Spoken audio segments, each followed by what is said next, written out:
Na Sulina, a partir deste momento, um programa de debates, informações, opiniões, desabafos, críticas, elogios, sugestões e curiosidades. Está no ar.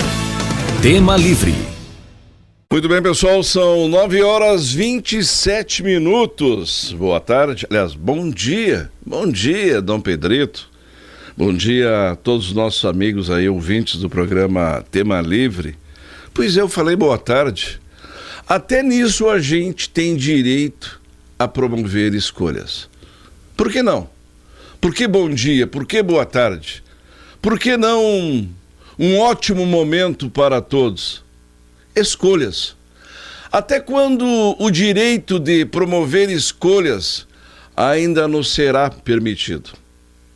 Até quando o direito, como já falava lá no tempo da Bíblia, né? Lembram? Pôncio Pilatos, escolhas, Cristo ou Barrabás? O bandido ou o mocinho? A sombra ou a escuridão? Afinal, que tipo de monstros queremos criar com nossas escolhas? Será que nós já percebemos que são as nossas escolhas que fazem com que as coisas aconteçam ou para o bem ou para o mal? E aí, Pacazzi, quais são as escolhas dessa quarta-feira em Dom Pedrito? Bom dia, Norton. Bom dia, nossos ouvintes. Bom dia, nossos companheiros de trabalho. Me desse um susto agora, Norton. Pensei que tu estavas te referindo à aroeira. Bom dia, Pacazzi. Bom dia. Bom. Mas é um bom dia mesmo, o sol está aparecendo, viu? É verdade, é verdade. E a chuva? Pois é, a chuva foi destrutiva em grandes regiões. Pois é, isso nós não queremos. É, né? Mas para nós aqui foi praticamente alguma coisa, como poeticamente falando, foi isso. Algo cálido. Estás inspirado, hein? Puxa.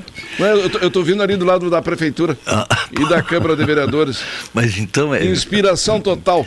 Bom, mas nessa lógica, assim, nesse nexo causal, prefeitura, inspiração, prefeitura... Mas se eu não me inspirar naqueles que me representam, eu vou me inspirar em quê, Pacazzi? Pô, mas não passasse na Câmara? Passei.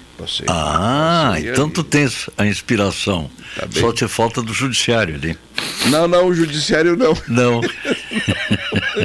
Não desejo subir Os a Rio Branco. famosos Jotas, né? Juros. Tu já imaginou? Justiça. Se resolve me convidar para conhecer a Casa Amarela? Não.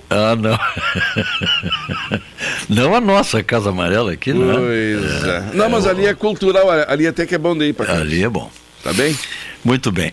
Norton, pois é, tu sabes que nos chega aqui uma vinheta que diz assim: quem depende exclusivamente de governo não se governa. Tá?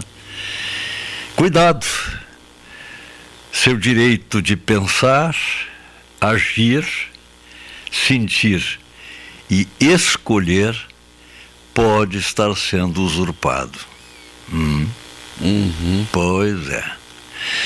Só que tem assim, Norton, até nós já falamos nesse programa aqui, muitas vezes, que tem pessoas que só falta colocar na testa, modernamente, né? Com um código de barras, né? Se manda em mim, não me deixa essa missão terrível de ter que escolher. Escolha por mim. É mesmo? Tem de tudo no mas mundo, às né? Vezes também Tem de não tudo, né? transpirar por mim? Hã? Transpirar por mim? Como assim? Hein? Sofrer, pegar no pesado. Eu quero me locupletar com as gotas do teu suor. Tu viu só hoje, quarta-feira? Viu? Eu acho que eu vou escrever algumas linhas aqui. Pois é, diga. O senhor está escritor hoje, né? Também. Pacazzi, a Santa Casa de Bagé... muito grave isso, muito grave. Olha, realmente... Mas por que, Pacazzi? Ô Norton, vamos por partes? Vamos diluir essa questão toda num tacho maior, tá? Num tacho maior. Isso. Tá bem. Certo? Daqueles antigos. Daqueles de bronze. De campanha. Mas de bronze... Não. Pode ser. De cobre? Né? Até uns de ferro. De ferro? Uns de latão pode ser. Tá bem, vamos lá então. Bem maior. Saúde pública no Brasil. Saúde pública no Brasil. Brasil. No Brasil. Federal. Tá, não é só no estado. Não, é porque tudo vai para lá. A maior parte vai para lá para vir de volta e olhe lá quando vem e de que forma, tá? Sim. Então é assim, Norton. Alguém há de dizer, vamos elencar aí uma tabela de prioridades. Vamos. Certo. Mas em relação ao quê? Ao bem maior, que é o quê? É o quê? A saúde. Saúde. Por quê? Porque o bem maior é a vida. Sem vida não tem nada. Não é preciso desenhar, né? Não precisa desenhar para explicar isso, né? Quem é a responsabilidade pela saúde no país? Mas aí é que está, Norton. Todos nós, direta ou indiretamente, somos também responsáveis. Tá? As criaturas que estão hoje com essa responsabilidade não chegaram sozinhas. Elas foram levadas até lá. Tá? Nada disso aconteceu assim, olha, sabe, um ET andou por aí e determinou que isto seria assim. Não. Isso tudo é determinado por nós. Tá, mas a saúde, administrativamente, está um caos? Ou a saúde das pessoas Mas não é uma está questão um só caos? de administrativamente, é uma questão de valores. Quanto se arrecada anualmente em tributos, em impostos? Mais de 1 trilhão. Você calcula isso? Você que está nos ouvindo aí, faça um exercício mental. O que é 1 trilhão? O que é? Quantos zerinhos tem aí? Faça. Esse exercício é bom de manhã, né? Para acordar bem. Então, desse trilhão, que é mais de um, são muitos trilhões em arrecadação. Muitos. E aí, como é que se põe isso dentro daquela tabelinha, a famosa tabelinha, o rol, né, de prioridades? É isso. Um dia nós dissemos aqui que alguém disse assim, tem um sistema universal aí. A ideia é ótima, é excelente. Na prática, muitas vezes está fora do mundo, né? Doença tal, e o médico, o profissional que vai atender aquele cliente vai receber R$10. Me permite? De remuneração, só para concluir. Tá. R$10. Ora, é muito fácil fazer esse proselitismo todo à custa do sacrifício de profissionais e de hospitais.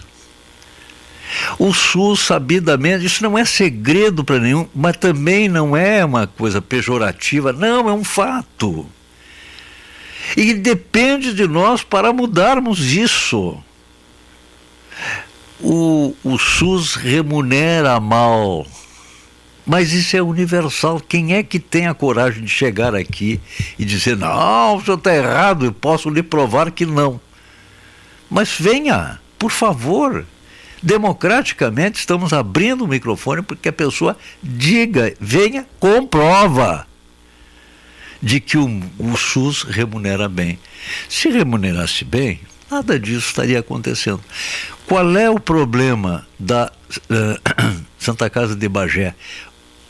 Bagé é um dos 5.570 municípios brasileiros. Olha o tamanho dessa fila aí. Tá? É enorme. É imensa. Imensa. É um município entre 5.570 municípios. Agora tu procura por aí. Regra geral, os hospitais e, por conseguinte, os profissionais que trabalham circunstancialmente nesse reduto, todos os hospitais que têm esse perfil de atendimento ao SUS, e tem que ter, já que a proposta é essa. Principalmente filantrópicos, né? Mas é evidente, todos, sem exceção, todos estão com problema. Todos. Por quê? Alguém há de dizer, não, senhor, lá no Amapá tem é exceção. Mas é por serem filantrópicos, para casa. Mas o Norton, por que outra razão seria? Qual é a outra razão? Então vamos ter que abrir mão da nossa filantropia? Mas o Norton, e aí ficam as pessoas como? Ué, e quem é que não está cumprindo o seu papel para fazer com que a filantropia possa ser cumprida? O sistema. Ué, o CIMER acusa os municípios, que os municípios não estão fazendo os investimentos. Mas não recebem. Tá, aí os municípios acusam o Estado que não estaria fazendo os investimentos dentro do mínimo legal. Você lembra daquela frasezinha que nós dissemos assim, ó? Lembrou lá de Brasília. Não. Te lembra daquela... A briga é município e Estado. E Brasília, como é que fica? Quando todo mundo está gritando, eu tenho razão, eu sei isso, todo mundo grita e ninguém, no fim, tem o pão, né? O grito é em vão e ninguém no fim tem o pão. Por quê? Na verdade, nós temos que mudar essa sistemática. Sob o ponto de vista filosófico, sob o ponto de vista propositivo, sob o ponto de vista... É o ideal. Saúde para todos, indistintamente. Agora, transformar isso em realidade, existem coisas assim estranhíssimas, né? Pessoas esperando mais de ano por um exame, porque é pelo SUS, se é particular é na hora. Se é no convênio, demora um pouquinho, talvez, né? Mas também tem um convênio particular desses assim. Agora, se é através... O Ministério, sim, até analisando aqui, ó, não é porque Dom Pedrito, nós aí estamos aí num processo de retomada das ações da Santa Casa, na busca de soluções. Aí tu olha para Bagé, por exemplo, Bagé tem dívidas que ultrapassam 105 milhões de reais. Como é que o sistema de saúde nacional e estadual que fiscaliza deixou chegar nesse ponto? Eis a questão. Exatamente isso, Norton. Essa é a pergunta que se impõe. Mas não é só Bagé. Dom Pedrito todo o Brasil, tem dívida, o Brasil inteiro. É todo o Brasil. Então, na verdade, vamos traduzir isso aí, tá? Vamos traduzir. A saúde no Brasil, a saúde pública no Brasil não é prioridade. Não é prioridade. Se fosse, não faltaria dinheiro. Do ministro que está nos jorrando dinheiro, milhões da saúde brasileira. Mas onde é que está? Bom, onde é que está? O ministro falou. Por que em Bagé foi alguém lá com um disco voador, ETs, alienígenas, junto com outras pessoas, com terráqueos, né? E disse, olha, vamos fazer o seguinte, vamos fazer aqui o roubo do século. Aconteceu isso? Aconteceu? Não. Vamos lá, levar esse dinheiro, leva lá para um paraíso fiscal, lá na Somália, sei lá onde. Leva para lá. Não aconteceu isso. Não, em Bagé aconteceu. Aconteceu em Dom Pedrito, aconteceu em São Gabriel, aconteceu em Rosário. Livramento, tudo que é lugar. E por aí vai. Então, mas então é uma calamidade mundial, cósmica. Não é possível que isso esteja acontecendo. É que uma vez alguém disse assim, um médico me disse isso aí, e não era daqui, lá de Porto Alegre. Não, é um jogo de fazer conta aí.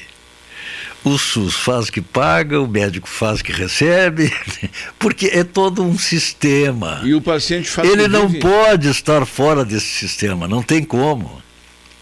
Não pode, infelizmente não pode. Mas quando o Só que as paciente coisas não chega- acontecem. Mas quando o paciente chega no médico, Pacazzi, Sim. ele chega lá no enfermeiro, ele chega nos profissionais que vão atender, esse conceito deixa de existir do fazer conta. Porque a partir daquele momento Claro. tem que ter uma definição. Claro. E a definição é de vida ou morte. E tu não pode fazer de conta que tu tá vivo. Ou tu estás vivo, ou se está fazendo um grande esforço para que tu continue vivendo. O que não pode acontecer é a transferência, o faz de conta da transferência de responsabilidades e que acaba não dando em nada e fica aquele discursinho vazio no ar. Olha aqui, ó, tem contrastes assim, por exemplo. Por isso é que eu estava dizendo, como é que a gente pode resolver isso, porque esse SUS, a ideia é maravilhosa, a proposta é fantástica, é notável. Não sei se existe no mundo isso. O quê? O SUS, né, como proposta, como ideologia, como ideal, né, como proposição. É maravilhoso? É fantástico, Norton. Saúde para todos, Norton. Uhum. Onde é que tem isso? Onde é que está a saúde para todos? Então, aí é que está. Então, esses contrastes, por exemplo, o SUS não tem capacidade para marcar o exame solicitado hoje, não tem capacidade para marcar para amanhã, tem que entrar numa fila. Por então quê? não é para todos. Bom, por que não pode ser feito amanhã ou nesta semana? Porque não tem verba. Ah, não? Não, isso aí, a dedução é minha. O risco também da afirmação é meu. Então, o que não acontece? Vou contestar. Então, o que acontece é o seguinte: contrastes. Não tem. Tem gente aí que deu uma reportagem, isso não somos nós que estamos falando nisso, a mídia nacional falou nisso. Pessoas que estão com exames marcados para 2032. Nós estamos em 2026. No entanto, daqui a pouco aparece cirurgia robótica feita através de recursos do SUS. Tem. Opa! Tem. Ah, é? Norton tem. Não é uma coisa pensada assim, olha, isto aqui foi feito. Agora, quantos fizeram? Um fez, outro, sei lá, é um verdadeiro. Então, isto aí é que empaca, de certa forma, tranca um movimento em relação ao, não digo solução, mas um encaminhamento de solução. Não, mas olha, o SUS está, o alcance do SUS, isso aqui está. Para quem? Não significa aquela universalidade proposta, referendada e aceita, e é ótima, aquela proposta universalista do SUS. É que nem a proposta. É este, aquele outro. No Brasil inteiro, aqui, aconteceu, este aqui. Não é uma coisa popularizada. A ONU diz que todos os povos são iguais. Bom, de qualquer maneira, então essa questão está dita aqui, que a saúde pública, infelizmente, não é este, aquele outro. Não vamos pessoalizar nada. O sistema não está funcionando. Se estivesse funcionando, uma questão de gestão. Então tá, então é tirar leite de vaca morta, fazer água de pedra. É isso? Isso é gestão? Quando não tem dinheiro, o médico, o enfermeiro, a pessoa que faz a limpeza do hospital e tal, no fim do... Não, é o seguinte, olha aqui, ó, ao final do mês, te agradecemos muito por tua boa vontade, pelo teu idealismo, maravilhoso, mas nós não temos como te pagar. Aí vem com justa razão a Justiça do Trabalho, para um pouquinho. Você contratou o serviço, tem que pagar. Tem que pagar. Não tem outra discussão, não tem meio termo. Quem é refém de quem nessa história, Pacari? Bom, aí é que está, nós todos, todos nós somos, porque nós pagamos a nossa parte. Agora, chegar lá na ponta, quando tu bota a mão no bolso para pagar o imposto, que é compulsório, né? Mas tudo bem, há uma aceitação? Ah, tá. Quando há uma boa explicação. Esse dinheiro que eu estou tirando do bolso aqui, que me deu trabalho, suor, sacrifício para botar no bolso, tá? Mas vai para uma boa causa. Então, tu vendo esse dinheiro chegar lá, tudo bem, ótimo, estou satisfeito, durmo em paz. O meu dinheiro que saiu do meu bolso, do meu trabalho, está servindo para alguma coisa. Tu me permite? Pois não. Dentro desse universo digamos, de explicações,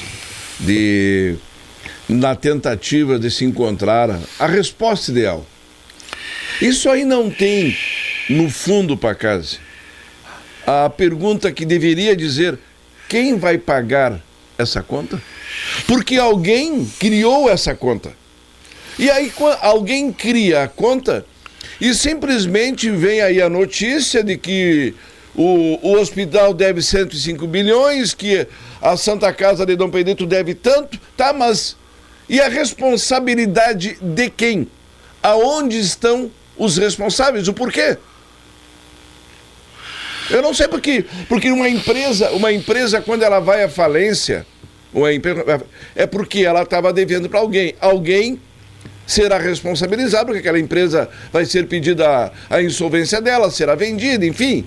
Agora, quando um setor que é filantrópico, que atende público, e ele presta serviços também para governo estadual, governo federal, governo municipal, aí ele está com problemas. Quem é que deixou chegar nesse limite? Quem é que permitiu? Ah, mas eu não sabia. Não, eu não sabia. Existe um sistema, como tu mesmo diz, no governo federal, existe um sistema no governo estadual e municipal, onde tem pessoas que deveriam entender o porquê que chegou nesse ponto. Ou simplesmente nós fomos empurrando com a... Não, vamos tocar, vamos empurrar com a barriga. Vamos ver até onde vai isso aí. Mas o sistema... Mas começa lá em Brasília, Pacazzi. Seja lá onde for, Norton. Porque lá deveria ter um sistema fiscalizador. Bom, se você tivesse que elencar, fazer aí uma lista de prioridades, não é outra situação premente, uma situação, sei lá, ficciosa no momento, claro, né? Se de repente o Brasil entrasse em guerra, né? E uma das condições para pacificar, né, para fazer um tratado de paz, se não, você agora faça o seguinte: escolhas, né? Você não pode ficar com tudo que tem, sob o ponto de vista governamental, geral. Governo, numa república federativa como o Brasil, pessoas dizem, é federal, o federal, é o estadual. Não, é federal, é estadual, é municipal, é judiciário, é legislativo, é executivo. É tudo isso. Bom, você vai fazer a sua escolha. É condição sine qua non para assinarmos aqui, consagrarmos o tratado de paz, de pacificação, um acordo. Você tem que abrir mão de vários itens aqui desse seu complexo aqui. O Oslay Sarmiento está na audiência. Um grande abraço a ele. Um abraço, Oslay. E aí, então, você vai fazer a escolha. Qual é a primeira... Sim, qual é a primeira, de sã consciência, tá? Vamos tratar com a realidade. A primeira escolha que vamos fazer: saúde. Claro que sim. Saúde, claro. Se não tem saúde, não tem vida, e não tendo vida, não tem. Terminou, acabou. Acabou. Pacazzi, eu sou leigo. Sim. Tá? Eu sou leigo. Tá. Eu sou apenas um leitor, sou um autodidata, vamos dizer assim. Mas a história conta que para alguma coisa não dar certo, Ou ele foi muito mal gerido, ou alguém ganhou muito bem. Bom, Norton, não é um... Bueno, tá. E só para finalizar, quando o próprio governo federal, com algumas instituições, eu vou citar o IBAMA, por exemplo, fiscaliza via satélite as ações de quem trabalha e de quem produz aqui no Brasil. E o indivíduo só recebe a notícia, foi multado, tem uma foto do satélite aqui. Esses são órgãos de governo. Mas e por que o governo que cria esses órgãos não fiscaliza e não cuida daqueles que estão também sob a sua responsabilidade? E só para encerrar, o Norton Ferreira, liquidação total para acabar. Quando assumiu uma atividade, tinha como patrimônio tinha lá um Fusca, tinha uma Kombi, tinha um salário mínimo, tá, o patrimônio dele, não tinha uma casinha ali, tá, 300 mil de patrimônio. Aí o Norton termina a sua gestão com patrimônio de 150 milhões de reais. Ué? Eu vou pegar uma água ali. Vai, Norton, vai lá.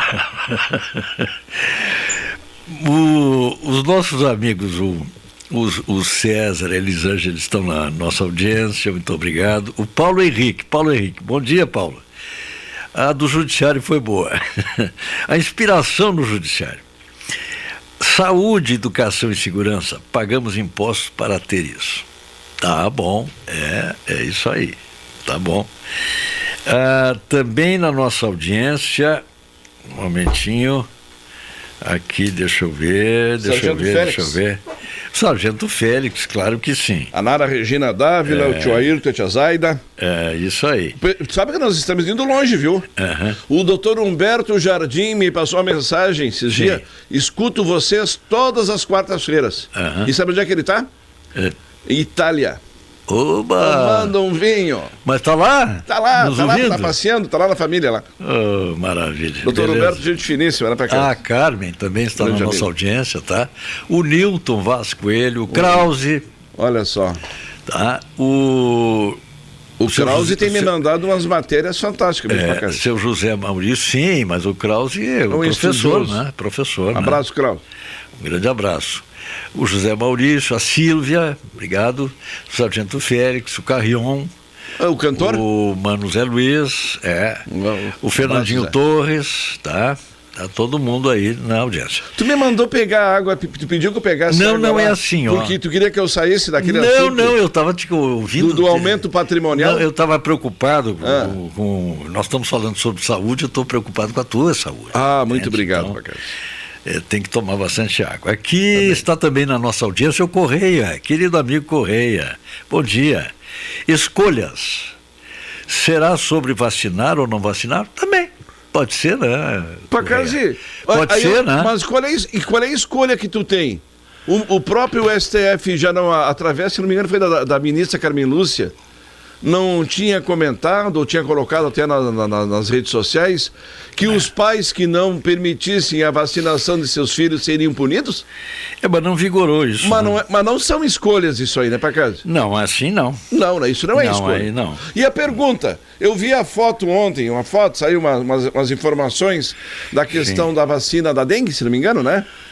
Tá? Não, saiu não, é que tá em pleno... Tá pegando? Tá em polvorosa isso aí. Tá pegando, né? E aí eu te faço uma pergunta, quanto tempo leva para te constituir, para te fabricar, experimentar, ter todas as certezas sobre digamos, a capacidade realmente de ação daquela vacina? Em geral, quanto tempo? Olha aqui, Norton... Eu vi gente ser chamada de genocida porque dizia que vacinar não era somente aplicar alguma coisa, que tinha que ter ciência por trás disso aí, Pacas. O Norton, quando nós temos assim que fazer uma vacinação campeira lá nas propriedades rurais, nós não fazemos um questionamento lá junto às vacas, uma pesquisa uma consulta. Tu não popular. pergunta lá para elas? Não. Não. Vou lá e faço. Tá. Mas são lá as vaquinhas e tal, que elas não estão aí. Mas quanto tempo essa vacina está em uso? Não tem vontade própria e tudo, enfim. Então eu tenho que decidir por elas. Já na questão humana... É o que tu pensa, não? O que a Zaca pode estar pensando? Bom, de qualquer maneira, estou bem, digamos assim, orientado... Tu é o proprietário delas? Eu estou bem orientado por profissionais, pela ciência, por uma série de coisas, tá? Perfeito. Então, o seguinte, as tais questões que nós falamos sempre aqui, desculpe mais uma vez, as tais questões idiosincráticas, tá? Opa! Vá ali no Google e procure, idiosincrasia, tá? Eu tive a chance, eu diria a felicidade de conhecer um dos maiores alergistas da América do Sul, que era brasileiro, ligado a Dom Pedrito, ligado à família Brum. Tá? Sim. Brum. E trabalhava no Rio de Janeiro, na oportunidade, eu tive exatamente por essa intimidade, de certa forma, com a família, com a querida família Brum, de Dom Pedrito, que muito nos orgulha, eu acabei conhecendo pessoalmente essa sumidade, essa autoridade mundial, né, em alergias. Ora, eu me lembro que era uma pessoa muito simples. Eu perguntei, disse, doutor, a sua área, a sua função, a sua especialidade deve ser bem difícil, complicadíssima, porque você não pode botar, digamos, elencar, dizer, é isso aqui, pode fazer um livro de 500 páginas, essas são as alergias, o resto não existe. Existe para tudo. As pessoas, a tal de responsividade, a resposta é de cada um. Todos, nesse particular, somos diferentes. Todos. Temos semelhanças, mas somos diferentes. Reagimos de forma diferente. Esses dias contei aqui alguém que teve uma intolerância, eu vou chamar assim, para não chocar muito, uma intolerância a um produto que é vendido na farmácia, assim, em lotes, né? Sem receita, sem nada, que é o dipirona. É popular, né? E as pessoas não têm, elas tomam, faz bem para elas e resolve muitas vezes as questões. Mas essa pessoa teve. Mas estatisticamente, bom, mas estatisticamente não conta. Como não conta? É uma vida humana, é um ser humano. E eu acho que isso manda a boa lei da humanidade, do humanismo, dos direitos humanos, né? Respeitar a todos os seres vivos, todos. Bom, então, a pessoa teve essa reação.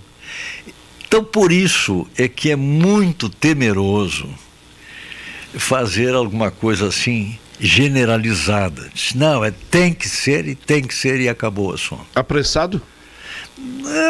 Com pressa ou sem, mas de qualquer maneira. A pressa não é praticamente uma forma de tu tornar as pessoas cobaias do teu projeto? Bom, seja lá como for, Norton, com pressa, devagar. Cobaias morrem, né, para casa? Morrem, sim. Muitas se salvam. E é através desse sistema que se produz aí drogas milagrosas, eu diria milagrosas, mas não são.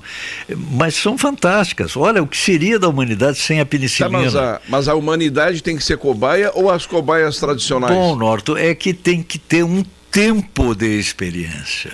Nem todas as coisas são bate e volta. Por exemplo, existem alguns venenos que não são chamados venenos letais. Eles são os tais cumulativos. Vou dar um exemplo de um. Aqui nós temos uma florzinha muito bonita que cresce aí nos campos na primavera, né? Que é a Maria Mole, né? Como chamam, né? Popularmente, né? O animal, às vezes, circunstancialmente, não tem pasto e ele come, ele está com fome, ele come. Né? Aquele broto, aquela coisa tal. Ele não morre na hora. Ele morre praticamente um ano depois, estatisticamente um ano depois. Por quê? Porque aquela plantinha é hepatotóxica. Ela foi para o fígado e lá ficou intoxicando um órgão fundamental e importante que é o fígado. Né?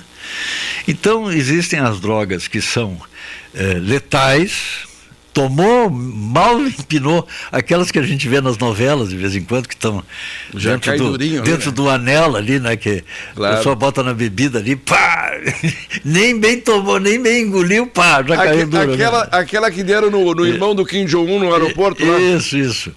Então, não são, quer dizer, essas questões não são assim, são cumulativas. Às vezes, as reações... Por exemplo, eu conheci uma pessoa... Revi uma pessoa recentemente, um profissional, né, que atua fora daqui, mas amigo de longa data, né? E ele me contou, e é uma pessoa que fala com fundamento, né, científico, né, porque ele é um cientista. E ele me disse, olha, isto aqui é exatamente um dano produzido pela vacina tal.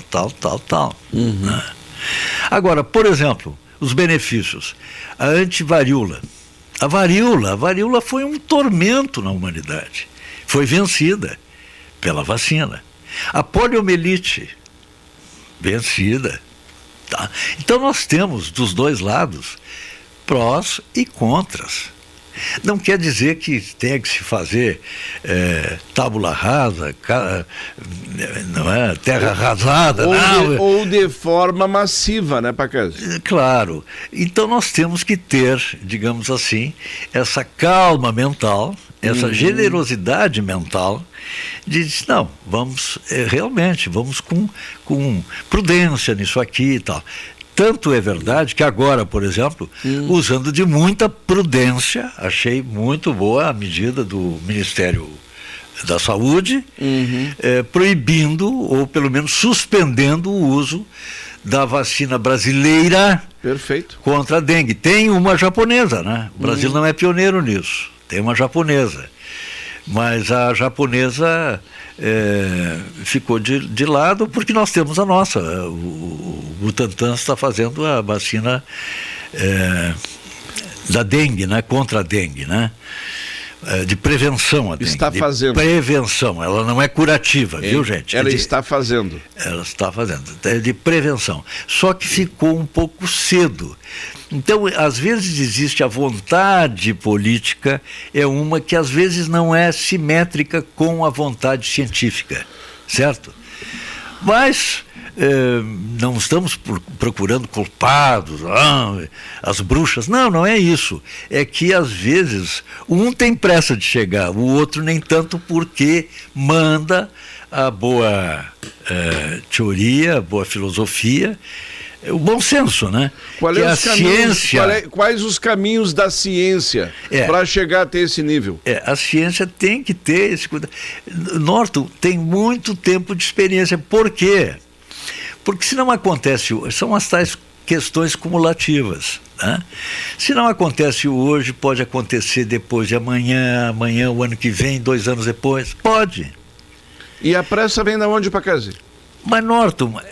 a pressa é uma coisa política? Não, Norton, muitas vezes não, a maior parte das vezes, é circunstancial, é exigência pública. É uma exigência, o povo, não, mas como, não toma providência. Então se toma providência, mas às vezes essa pressa, essa urgência pode ser fatal.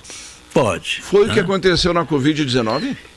Na Covid, Norton, por exemplo, aí há várias questões a serem debatidas. Uma delas, por exemplo, a Coronavac, tá? Certo. Que foi inicialmente importada lá da China.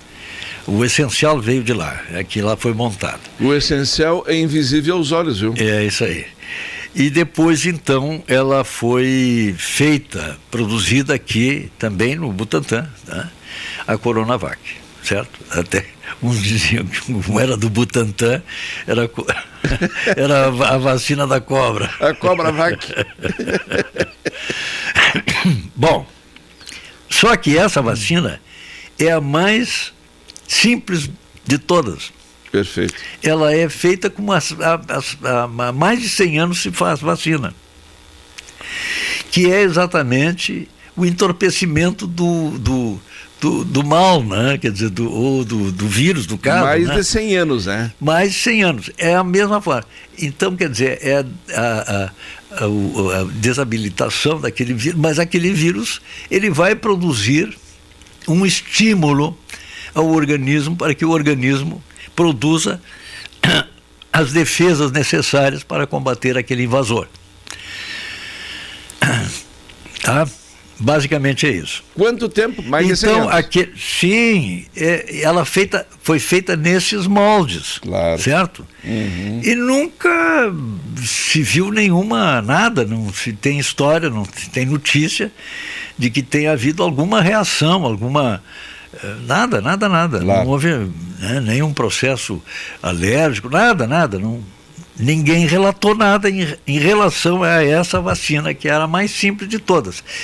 O que se dizia em relação a ela, contra ela, é que ela ia garantir, ou estava previsto que ia garantir, 50% no máximo de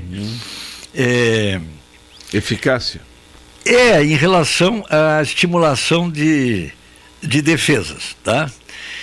E que isso era muito pouco, porque estamos numa pandemia e tal, então isso é que se tinha contra ela. Isso é verdade, cientificamente é verdade. Sob o ponto de vista de propaganda, de marketing, também poderia não ser tanta verdade assim, porque tinha as concorrentes, certo? Que queriam entrar a toda.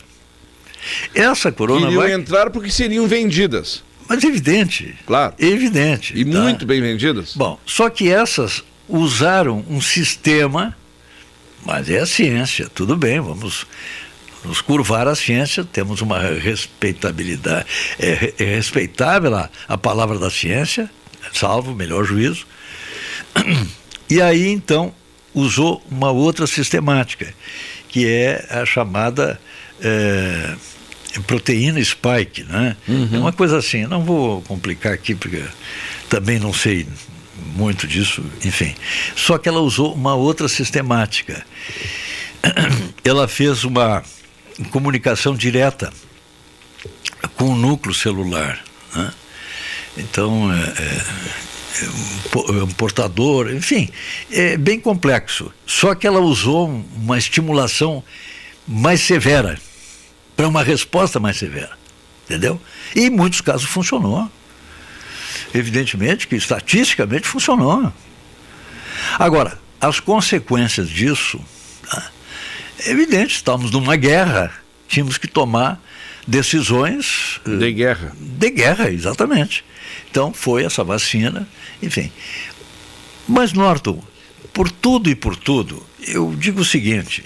Essas questões são controversas, né? Quando as pessoas têm a palavra e dizem, não dizem, outras, as pessoas têm direito a ter as suas opiniões, enfim, tem, todos nós temos, é uma questão sob o prisma da liberdade, né?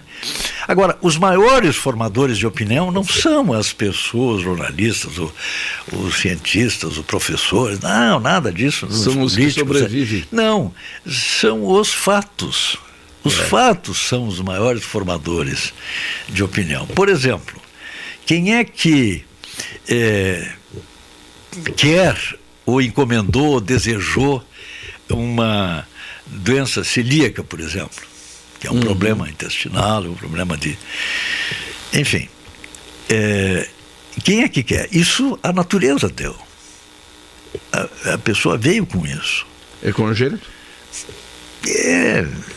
Já veio de lá, né? Então... Tu acredita que nós já quando nascemos, nós já vem conosco determinadas patologias que vão se manifestar ao longo da nossa vida, até por uma questão, vamos dizer assim... Genética, familiar, celular? Sim, tem muitas que são. Isso, a ciência está muito pródiga nessas informações a respeito, né?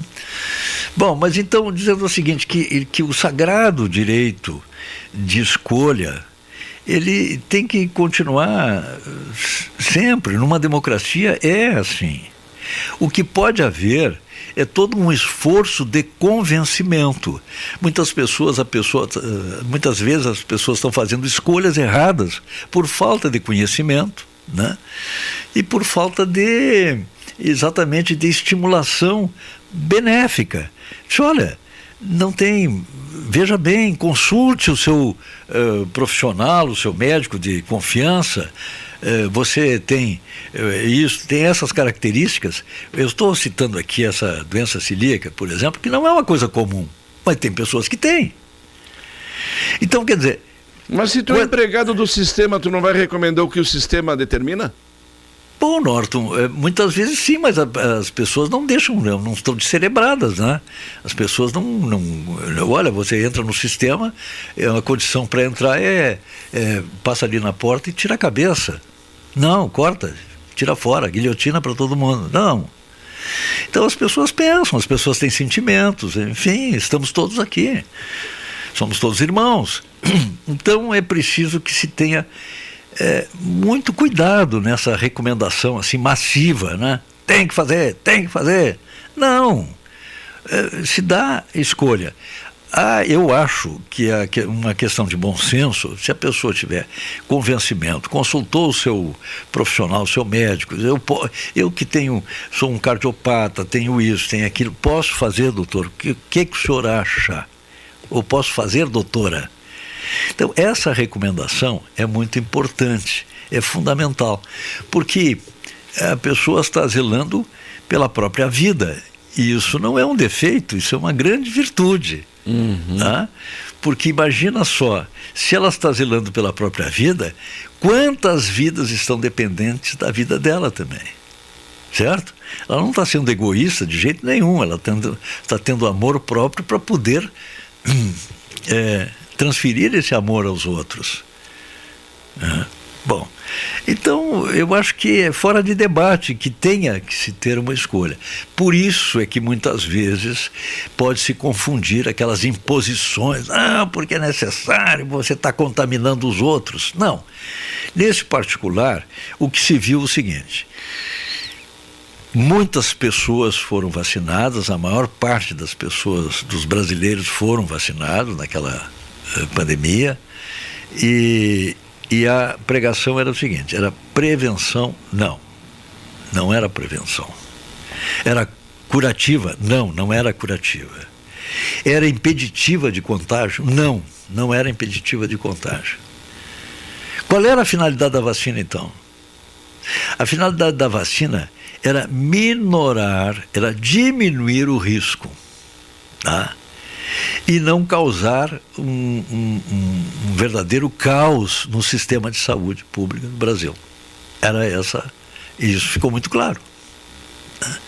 Você está se vacinando para que, se vier o problema, e eu conheci muitas pessoas que se vacinaram e tiveram o problema atenuado, certo? Foi atenuado. Foi ruim, ficaram de repouso, isolados, etc. Foi muito ruim, mas foi alguma coisa assim que foi atenuada, evidentemente, deduzo que tenha sido em relação, por causa da vacina, né? Esse atenuante, né? Por causa da vacina. Então, até hoje nós estamos, a ciência, inclusive, está averiguando o que houve, ou se houve a chamada imunização de rebanho, né? Quando o parasita atinge a todos, de repente todos se voltam contra o parasita e o destroem. E ele tem um tempo também de sobrevivência, né? Como parasita. Então tem tudo isso. Em síntese, a ciência é maravilhosa, é fantástica, tem que ser ouvida, tá?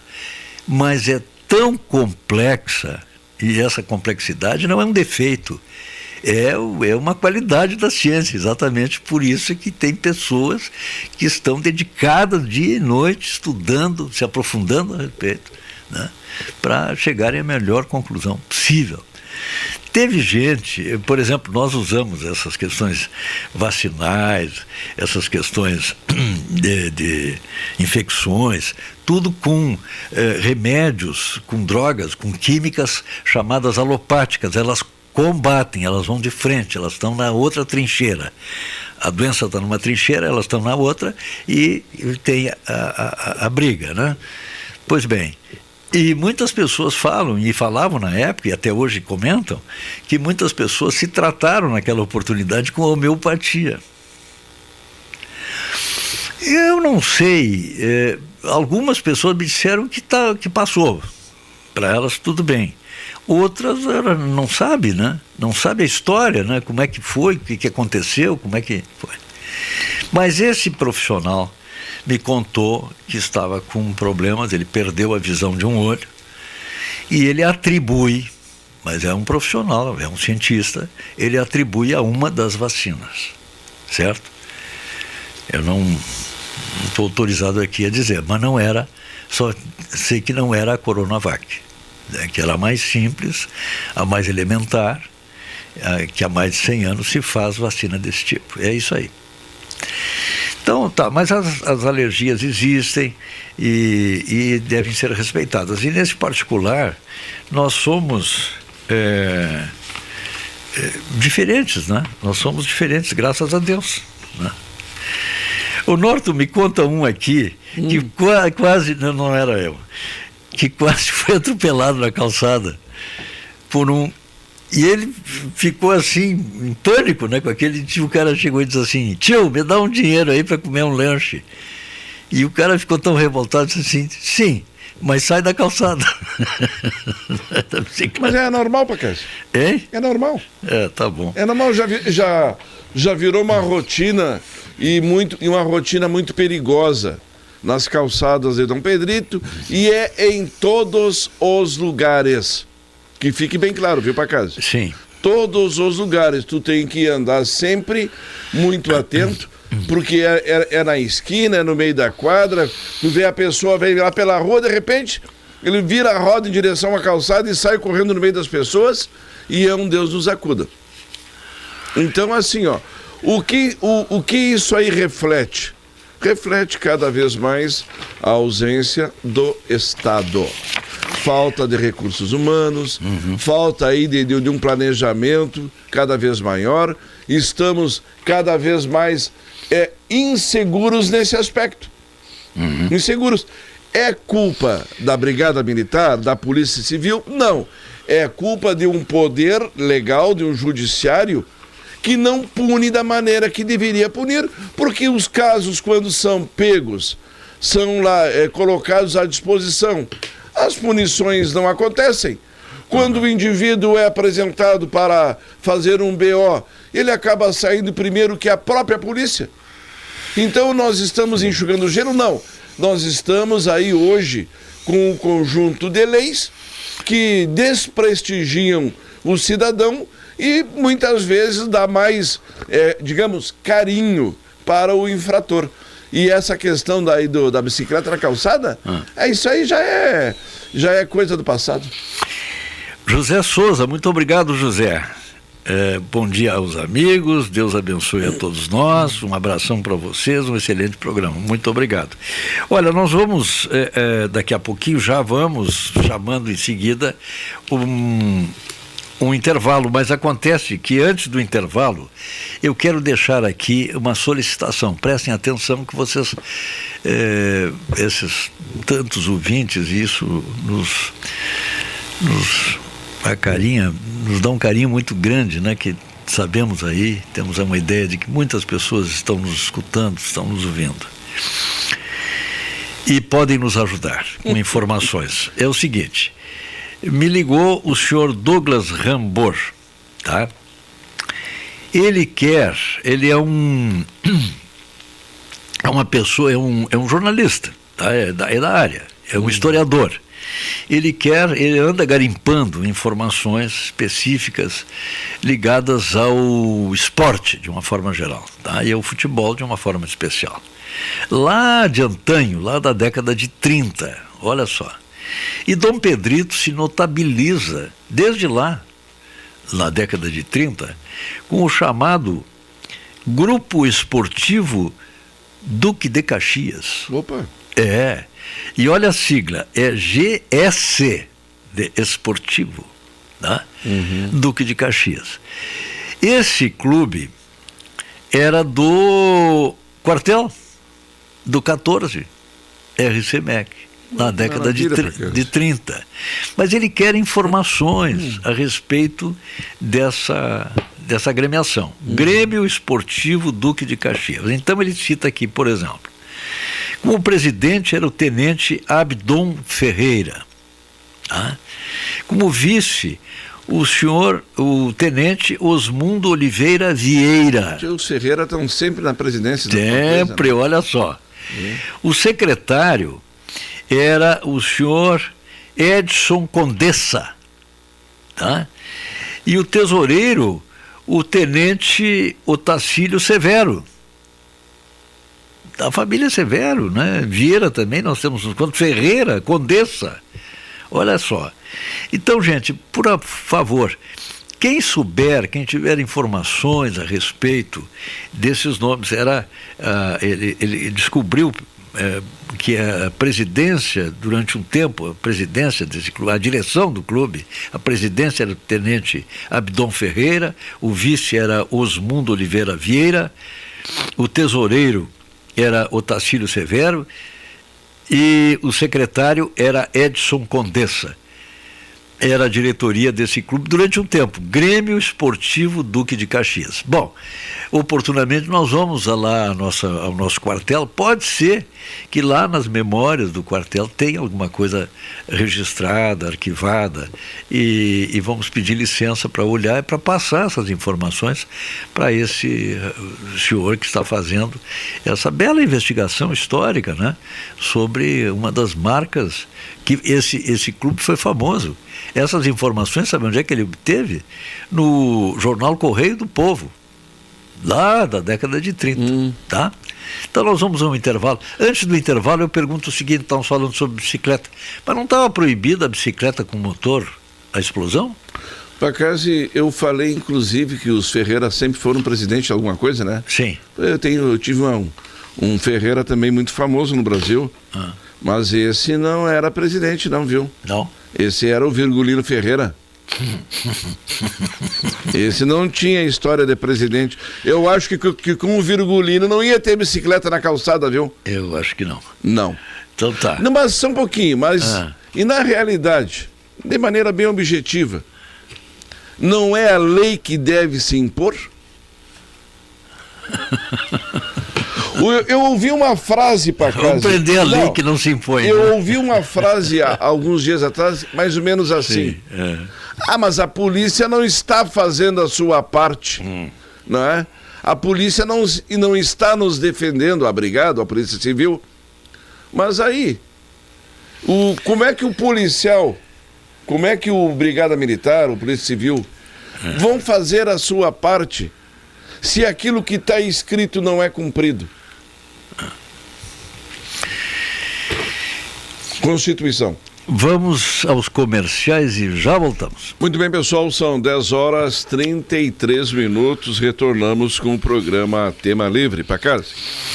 Norton, está em debate na Câmara Federal a questão da maioridade penal, né? Está dando muito debate, é polêmico o assunto, né? Mas no Brasil, em razão da legislação tão protetiva em relação ao jovem, né, que o jovem é o menor de 18 anos. Aos 18 anos ele começa a ser maior. Até então ele é menor. Mas aos 16 ele já pode votar, por exemplo, né? Já tem, segundo o entendimento, ele já tem consciência suficiente para saber o que está fazendo, né? quando vai votar. Alegadamente, aos 16 ele não sabe se está cometendo um crime ou não. Não tem ideia plena a respeito disso, no pensamento de alguns. Bom, mas o debate está aberto. Outros países já tomaram providências, não que a gente tenha que seguir atrás de todo mundo, não, vamos fazer a nossa lei, claro que sim.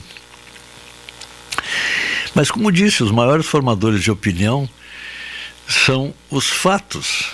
Os fatos mostram que os jovens têm servido, infelizmente, têm servido como instrumento de crime. Em razão, evidentemente, de que é de menor, vai dar pouca coisa, não dá muito, tá? Então, porque é menor, a legislação é mais tênue, é mais suave, é mais tolerante, né, em relação a esses atos antissociais. Então, as organizações criminosas, elas adotam essa sistemática que, na prática, tem funcionado muito bem. Colocam o jovem na frente da batalha lá, na trincheira, nos primeiros que vão levar o embate, porque aí eles são capturados. Pois é, mas aí é jovem, tem menos de 18. Aí a legislação é específica, né? E é mais suave, mais tolerante. Então, na verdade, eles são tão vítimas quanto as vítimas que eles fizeram. É verdade. Por quê? Porque eles não têm, né, um respaldo que deveria haver na sociedade. E a sociedade vê isso, né? Por isso é que eu estou falando em fato, sente isso. Então eles são instrumentos, porque se eles usufruíssem imagina só, da resultante do crime, né? Com dinheiro, com poder, etc. e tal, se eles próprios, os menores, mas não, eles são apenas ferramentas, instrumentos desse processo antissocial, criminoso. E outros países, erradamente ou não, ou acertadamente, já adotaram, já perceberam isso. E alguns até de maneira muito severa até. Não sei se na Inglaterra, parece que aos 12 anos, o indivíduo, segundo os ingleses, já tem condições de saber o que está fazendo. No Brasil, só aos 18. Mas aos 16 ele tem essa chance, né, dele. Pelo menos ele sabe que está votando, sabe que pode votar, mede as consequências do seu ato, né, tem toda essa consciência. Pois é, não sei. O tema é bem complexo, polêmico, é verdade, está lá em análise. O fato é que alguma solução tem que se dar. É isso aí, um encaminhamento de solução, pelo menos. Tem tantos menores metidos aí em crimes terríveis, e na verdade eles, nessa sistemática toda, eles não só são autores, mas são vítimas, porque, né, são instrumentos, são ferramentas. Mas está em estudos. As instrumentos ou ferramentas, sim, que são permanentemente utilizados para fins e propósitos. Claro. Tu fala na questão, o menor pode votar, não pode? Pode, pois é. O menor pode votar. O menor pode ser estimulado, como vem sendo, inclusive, sim, a querer fazer escolhas. Está entendendo, né? Sim. O menor vem sendo estimulado, né? Apesar de muita contrariedade até da própria sociedade, aí alguns, dentro do seu cenário de poder, dizem, não, mas você não pode contrariar o que a natureza estabelece e quer colocar à frente deles, que tem que ser escolha dele, não. a escolha de um menor, ela não existe. Enquanto ele estiver sob a responsabilidade e tutela de um pai que é responsável por ele, pai e mãe, sim. Porque assim, ó, Pacazzi, a lei diz que o pai é responsável pelas atitudes do menor. Mas aí o pai não pode interferir nas escolhas do menor? Bom, Norton, esses menores de que eu também estava falando, quer dizer, tem isso tudo, né? Esses que a gente vê, isso aí não é... O menor infringe a lei, quem é que vai ser responsabilizado? Pois é. O pai. Mas não. O pai não pode dar umas palmadas no menor? Esses grupos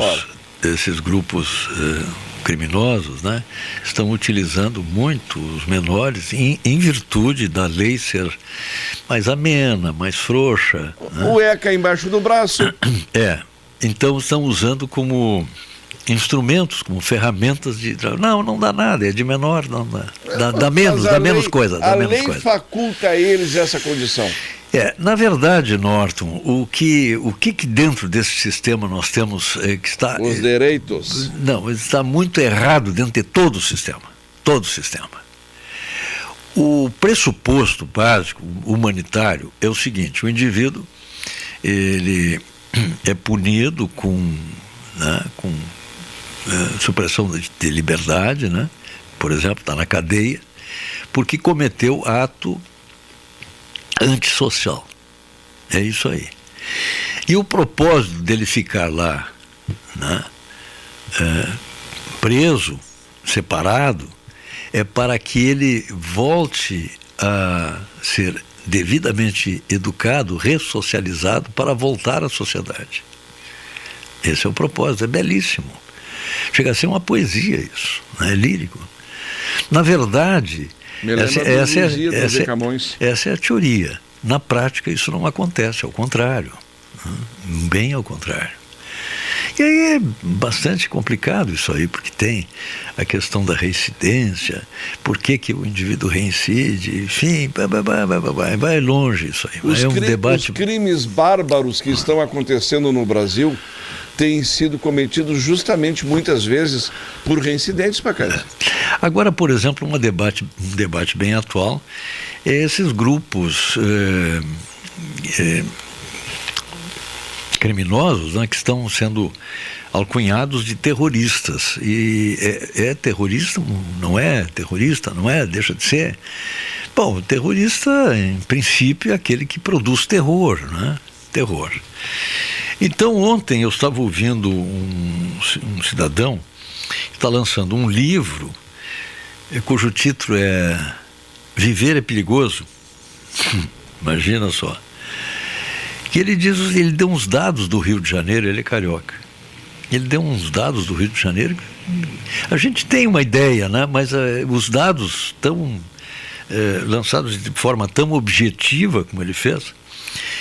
No Rio de Janeiro, na cidade do Rio de Janeiro, e arredores, evidente, eu acho que metropolitano, né? Há 4 milhões de pessoas no Rio de Janeiro que estão sob as ordens, sob o império dessas organizações criminosas. Tá? Então, por exemplo, uma família tem filhos, pai, mãe, filhos, tá? Os filhos têm que estudar, certo? Tem que estudar para melhorar de vida e tal. E há uma imposição legal. Além disso, há uma imposição legal. Isso é discutível depois, mas há. Então, eles têm que estudar. Quem é que dá licença para isso? Lá dentro daquele território são as organizações criminosas. Tá, mas ele precisa comer, viver, sei lá, a comida que ele vai comprar, né? Precisa de licença. O gás que ele vai usar precisa de licença. Mas eu quero, agora vem a Copa do Mundo, quero ver, vou comprar uma televisãozinha, me sobrou aqui, juntei dali e tal, o compadre, o vizinho me emprestou, o outro não sei o que, estou devendo, mas bota uma televisão dentro de casa.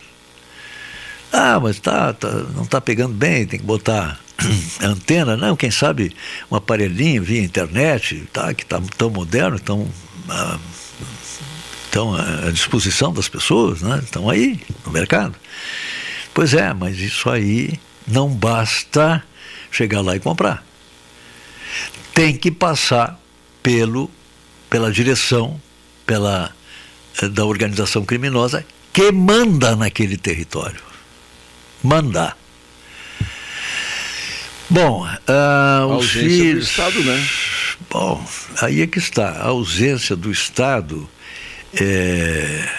ou rebeldia desses grupos que não deixam o Estado chegar. O Estado também não está nem aí para isso. Não sei. Recentemente houve uma iniciativa lá do governador do Rio de Janeiro de entrar lá e foi contestado, e foi barbaridade, ovacionado por uns e criticado por outros. Mas como? Ah, é? Sim. Bom, então... Mas não é aquele que depois foi julgado, penalizado, atacado, que virou o alvo número 1? Pois é. Dos amigos? Pois é. A conta de luz... conta de luz, tá tudo bem. Paga para a fornecedora de energia elétrica e um percentual para o grupo que detém o controle do espaço, do território. Isso é que é grave. É território brasileiro. Eles não tiraram aquele pedaço de território e levaram lá para não sei aonde, para o mar, ainda é mar territorial brasileiro, mesmo assim. Ou não levaram para Marte, para Vênus, sei lá onde, para a Lua. Mas mesmo assim, mas não é abusivo, né? Mas não é gato que fazem. Não. Não, porque aquele emaranhado de fios que a gente vê nas fotos, nem gato passa ali, né? O que me chamou também muita atenção, um dado que ele passou, que são traficantes, não tem a menor dúvida que são, está comprovado que sim. Mas, quando eles iniciaram, eles viviam 100% da droga, do tráfico. Hoje, não chega a 50%. Eles continuam traficando. Não. A receita deles vem da água, da luz, da internet, dos direitos, de uma forma geral, daquela população que é refém. Tá? E aquela população passou a acreditar que aquele é o verdadeiro governo. Dados desse senhor, escritor, que está dizendo, passou a acreditar, não, o governo que nós temos é esse que nos provê, esse que nos dá a licença, a permissão e tal, é o que nos dá a condição de vida social. Por exemplo, os filhos, o menino cresce, a menina maior depois já está na idade de, sei lá, de ter o seu namoradinho, maior depois tem os seus ideais, assim, seus sonhos, né? De encontrar o seu príncipe encantado, se casar, ter filhos, enfim, tudo isso que acontece na sociedade não é uma novidade, não é um fenômeno, isso acontece. Não. Até e especialmente essas coisas pessoais tem que passar pelo crivo, pela licença desses grupos. São grupos terroristas? Apenas são grupos criminosos? Mas esses são os fatos, ocupação de território brasileiro. Ocupação de território brasileiro, com brasileiros dentro. Como é que se chama isso? A ausência do Estado. Bom, mas o que há nisso aí? Qual é a adjetivação disso, Norton? Terror? Não, mas... Como tu chamarias isso aí? Não, isso aí é uma convivência salutar. O terror já começa quando o cidadão que trabalha tem que ir de madrugada ou atravessar as madrugadas para matricular um filho na escola, para conseguir um atendimento médico. O terror já começa quando o cidadão ele é humilhado ao extremo. Por quê? Porque ele é um assalariado, porque ele não tem condições de pagar uma consulta particular ou um tratamento particular. Tudo isso aí, Pacazzi, é terror. E esse terror aí não é causado nem por milicianos, nem por traficantes, nem por bandidos. Muitas vezes esse terror é causado pelas escolhas que nós fizemos. Tá, Norton, mas vamos especificamente... Eu não quero entrar nesse assunto. Tá, não, mas vamos... Esse assunto me incomoda muito. Particularmente para não... Porque eu vejo muita gente sofrendo demais, principalmente porque a justificativa é sempre a mesma. Mas não vai mudar. Basta tu ligar na televisão que tu vai ver sempre os mesmos que estão há décadas lá, vivendo muito bem às custas do erário público. Tá bem, mas... E bandidos. Bandidos lá estão nos Alpes suíços, estão lá em grandes iates, estão viajando por todos os cantos do planeta, livre, leve e soltos. Pronto. Mas se o erário público é o que mantém tudo isso aí. O nosso dinheiro, né? Mas se salvaguardou a liberdade de escolha. Não é verdade? Sim, escolhas, né? Escolha. A pessoa teve... Estamos falando nisso desde o começo do programa. Exatamente. Escolhas. Então a pessoa... Não, então tá. A nossa democracia está toda bem. A pessoa teve a oportunidade de escolher. Tá bem. Bom, mas alguém... Tu viu só o 999... Aquelas pequenas palavras da abertura geram isso aí. É verdade. 999-38-80-90 continua aberto aqui para que as pessoas possam se comunicar conosco, tá? De preferência por escrito. Bom, o Norton, eu vi um comentário que me pareceu bastante interessante e hilário também, né? Dizia assim... O João Ávila está na nossa audiência também. Um abraço, João. Diz assim, olha, tem bicicleta na calçada, tem não sei o que, PPP, e o trânsito às vezes é uma loucura, é aquela coisa toda, eu tenho medo de ser atropelado, pelo menos eu vou caminhar na estrada, lá na BR, quando eu tenho que caminhar, porque lá é um atropelamento mais honesto. Um ouvinte passando aqui para casa. Diga. Norton, lá no mercado sempre tinha um cidadão numa bicicleta que me pediu uma moeda. Agora ele começou a me pedir carne. Opa, tá melhorando a coisa. Né? Mas a regra da exigência já melhorou, tu viu? Essa bicicletinha a motor não estava proibida. Esses dias alguém está relatando aqui que aqui na Bernardino Ângelo vinha a toda bomba uma bicicleta com motor na contramão. Mas tem muita coisa proibida aí, tá aí. Ah, bom, então tá. Tá bem? Tá bem. Chama atenção um vídeo que está circulando sobre uma das universidades mais famosas da América Latina, que é a Universidade de São Paulo, a USP. Tá? É um setor, eu acho que é um segmento lá da USP, que é enorme, né? É muito grande, né? Que o prédio da USP foi completamente, quase que depredado sem cair, né? Tá lá, todo pichado, todo... Meu Deus! Foi bombardeado por algum... Mas olha, não sei, as pessoas, algumas pessoas, alunos dizem, que se apossaram do prédio, dos cômodos. Sim, lá, mas quem se apossou? Dizem que alunos. Mas alunos não vão para a universidade para estudar? Pois é, mas... E a universidade, ela não é federal? Mas estudar às vezes é muito tedioso, né, Norton? É tédio, claro, ora, bola. Eles ficam aborrecidos por poder estar numa faculdade? Mas, Norton, às vezes é chato. Aí é que está, as pessoas são diferentes, viu? Que coisa, né? Nós só somos iguais perante a lei e Deus. Será que os alunos de Sorbonne lá de Harvard... Não, lá é outra... entediados? Mas lá é outra coisa. Né? Estamos falando do Brasil brasileiro. O Brasil da Copa do Mundo. O Brasil da Copa do Mundo.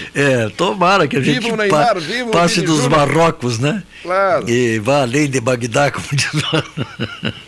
Vamos ver se nós passamos dos Marrecos e dos Marrocos. Bom... Por acaso, o que é o futebol? O futebol é circo? Não. Opa!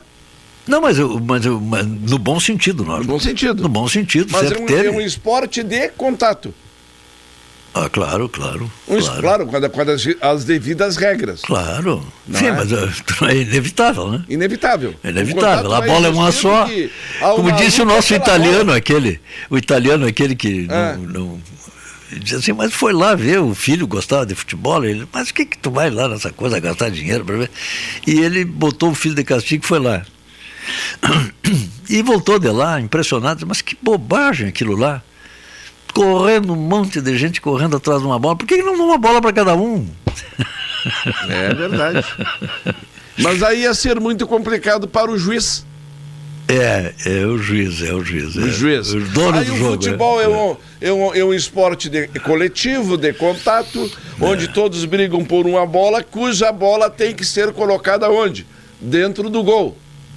Né? E a história ela tem vários cenários relacionados a esse esporte. Pacazzi, mas quando começa a própria mídia, a própria imprensa, a querer mudar as regras do futebol, é que nem mudar a regra da matemática. Querer convencer que 1 mais 1 não é 2.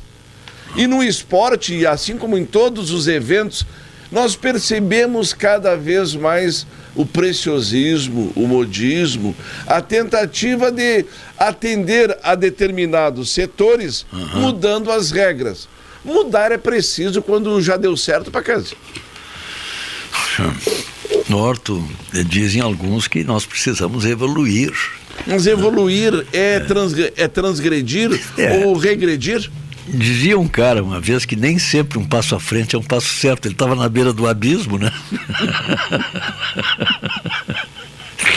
Então tá, né?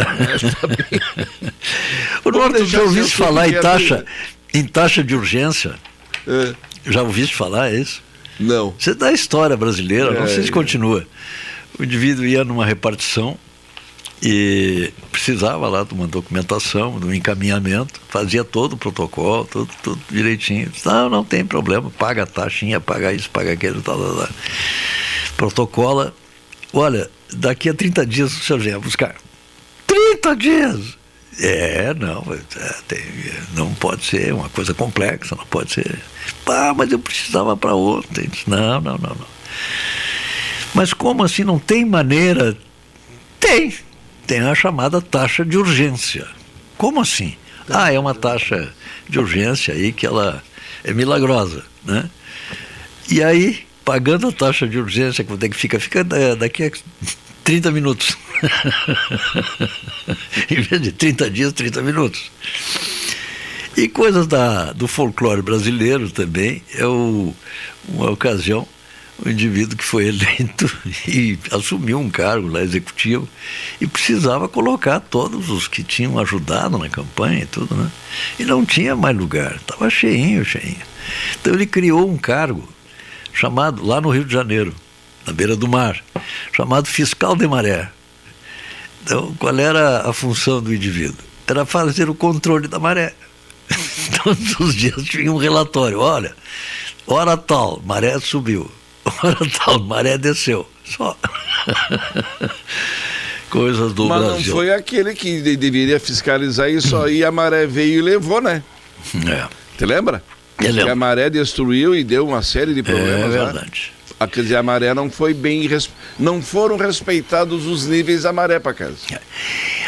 Norton, eu vi na imprensa tu anda observando geral, muito, né? de uma forma geral, alguns aplausos e algumas vaias ao Supremo Tribunal Federal. Recentemente, né? Que houve uma interferência. O Supremo não, o Supremo sim, mas ao Tribunal Superior Eleitoral também, né? Que impediu lá a publicação, parece que foi de uma pesquisa, uma coisa assim. Houve uma interferência desse tipo.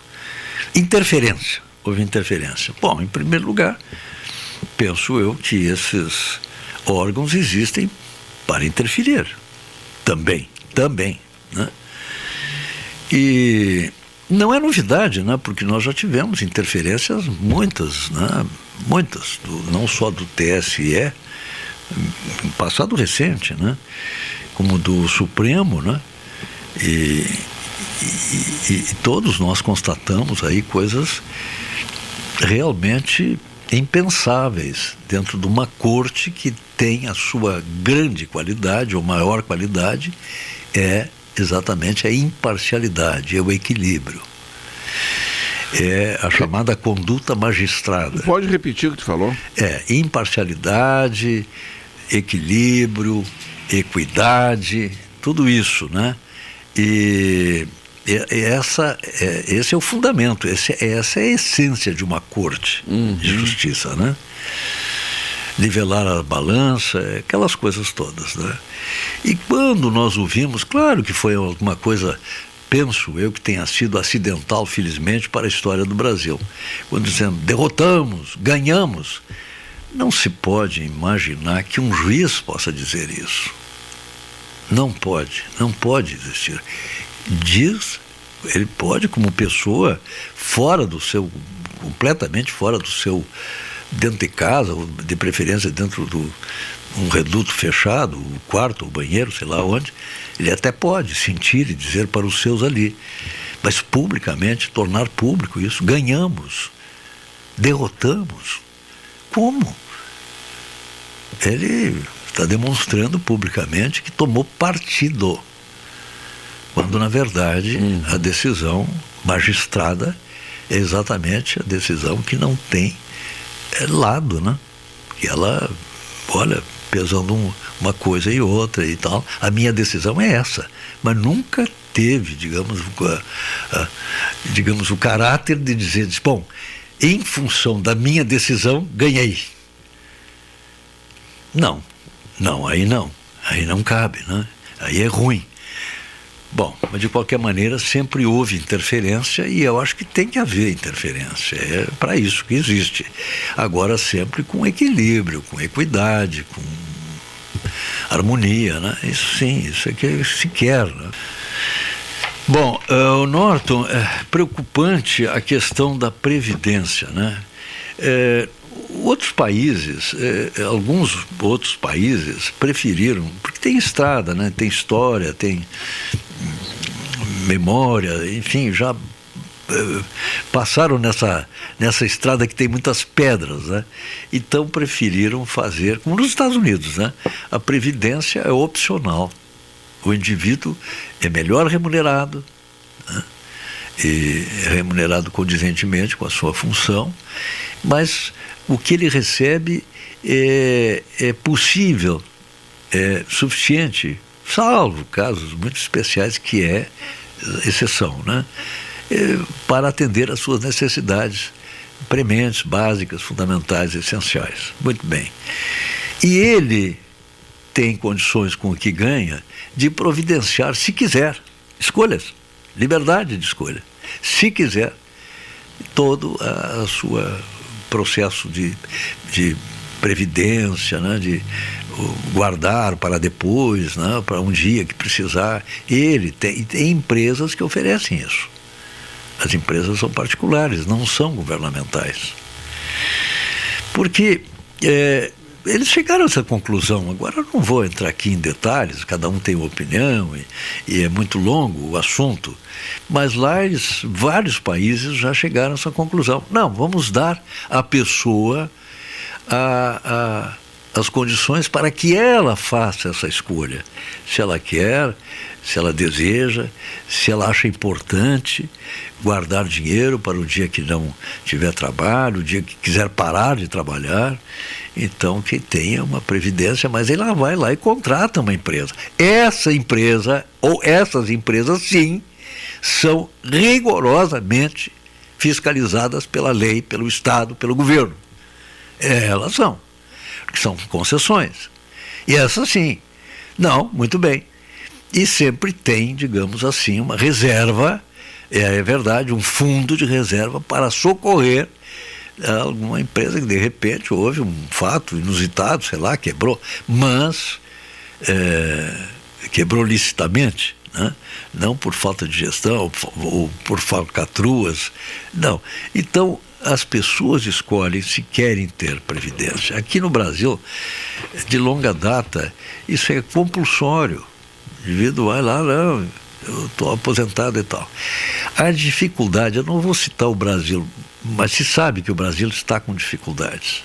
Está com dificuldades, sim, de atender os seus compromissos. Olha, imagina a gravidade disso. Se ele está com dificuldades, isso é público, né, com dificuldades de guardar, né, o suficiente para atender a todas as pessoas que já trabalharam, que fizeram jus a isso, que recolheram dinheiro, né, porque isso não se faz mágica, né? Tem que recolher esse dinheiro devido às circunstâncias econômico-financeiras, ele tem que circular de uma forma, sei lá, que dê lucro, que dê dividendos, para poder atender amanhã, depois e muito depois, as necessidades desse aposentado, pensionista, aposentado, sei lá, tudo isso. Muitos países já estão, a França, por exemplo, está num brete lá, como um rato em guampa, né? Uma coisa horrorosa. Resolveu de longa data, é tradicional isso, os estados, os governos, né? Não, deixa que nós administramos. Só que o peso, digamos assim, o déficit passivo sempre é grande quando a estrutura é muito grande. Então a estrutura previdenciária para cuidar desse dinheiro é tão grande que de repente esses proventos, né, essas multiplicações que se faz através de circulação de moeda econômico-financeira, enfim, os dividendos, né, esses dividendos são praticamente absorvidos pela máquina. Esse é o grande problema. Então, em muitos países pode continuar havendo, mas que tenha também não a obrigatoriedade de fazer o recolhimento para a Previdência do Estado, mas que a pessoa faça, digamos assim, a sua escolha. Não, eu não quero, eu vou lá no banco tal ou na empresa tal e faço a minha previdência, a minha família, eu oriento a minha família, é uma decisão familiar, né? Bom, uma decisão da liderança da família, mas de acordo, é consensual. Então, me parece que isso aí poderia haver, não essa compulsoriedade do recolhimento para a Previdência administrada, sob o ponto de vista estatal, né? Administrada pelo Estado. E a máquina é pesada, a máquina é grande. Enfim, é isso, é uma opinião. Bom, a Petrobras está segurando, alguém deu um alerta, está segurando um prejuízo violento. Por quê? Porque ela está sustentando um preço, o Norton e ouvintes, que é irreal. Ela já está pagando mais, está vendendo por menos. Opa! É verdade. Ela está... Pois é, eu não sei, ela está fazendo uma... Que cálculo interessante. Pois é, eu conheci uma pessoa, Norton, que trabalhava, né, numa área rural, e ele era sozinho, né? E quando ganhava o seu provento, ele ia lá no boliche e comprava sabonete, comprava isso, comprava uns doces, balas, não sei mais o que, goiabada, enfim. E ele levava para casa. E lá os outros colegas de trabalho, cigarro, no tempo que se fumava bastante, né? Uhum. E erva mate. Me cortei, não vou poder ir na cidade, ou estava chovendo e tal. Não, mas vai no fulano ali que ele tem. E ele vendia. Então mas olha, ele comprava, né, e guardava ali para atender os colegas. Não, ele venda, não tem problema. Só que ele vendia pelo preço que comprava. Eu observei aquilo, digo, mas como? Mas e aí? Ele disse, não, pois é, aí o senhor não ganha nada. E aí, para manter esse estoque, enfim, as coisas mudam, os preços sobem também. E ele disse, não, pois é, tem isso, mas o movimento, o movimento no meu boliche particular é grande. Claro que sim, né? O cara não precisava ir lá no boliche, comprava ali mesmo. pelo mesmo preço e às vezes até menor. Coisas da vida. Pacazzi, diga. Nós falamos tanto sobre escolhas aqui desde o começo do programa. Sim. E eu tenho acompanhado algumas manifestações de algumas pessoas e vem tomando corpo cada vez mais. Esse não é um confronto, mas é um embate que, dentro da minha modesta opinião, de leigo sempre, né? Sim. Não vai nos levar a um lugar positivo ou um denominador comum interessante a todos, que é essa questão da falta de aulas, de falta de atendimento, da não presença de alunos nas escolas do interior do município. Não é? E se fala muito nas condições das estradas, mas condições das estradas para nós que moramos aqui em Dom Pedrito, que ainda infelizmente temos grande parte, a totalidade das estradas do interior, sem uma constituição que dê condições do ir e vir normal de todos os tipos de veículos. Mas qual é o grau de chuva? Qual é o percentual de chuva nos últimos meses para criar um estresse nas nossas estradas rurais, que impediria o trânsito de ônibus? E nós temos uma frota aí própria do município, né, que faz o ir e vir, mas aí tem aqueles problemas de crianças saindo de madrugada para voltar no final do dia, sendo que o horário das suas aulas é quando? É da manhã, das 8 até o meio-dia. Então as crianças passam mais dentro de um ônibus do que propriamente dentro de uma sala de aula. Então uma série de embates que estão acontecendo e que estão ficando meio que sem resposta. Já se fez audiência pública, né? Já se promoveu uma série de ações, mas continuam, principalmente nas redes sociais, e que eu tenho aquela minha teoria, basta a gente olhar o número de pessoas que participam ali das conversas ou dos compartilhamentos, que na realidade muito pouco se evolui. O que está acontecendo, Pacazzi? Ô Norton, eu desde o início nunca escondi a minha opinião a respeito dessa questão da educação rural, tá? No meu ponto de vista, lamentavelmente, eu lamento profundamente, porque eu conhecia o interior do município na época que havia uma disseminação, uma verdadeira maravilha, uma profusão de escolas rurais com professor. Antigamente, não hoje muito antigamente, melhor, né? Eu não sou tão velho assim, não é, Norton? Pois é, mas eu sabia, era a escola do fulano, e a distância era razoável, era compatível com a moradia dos alunos.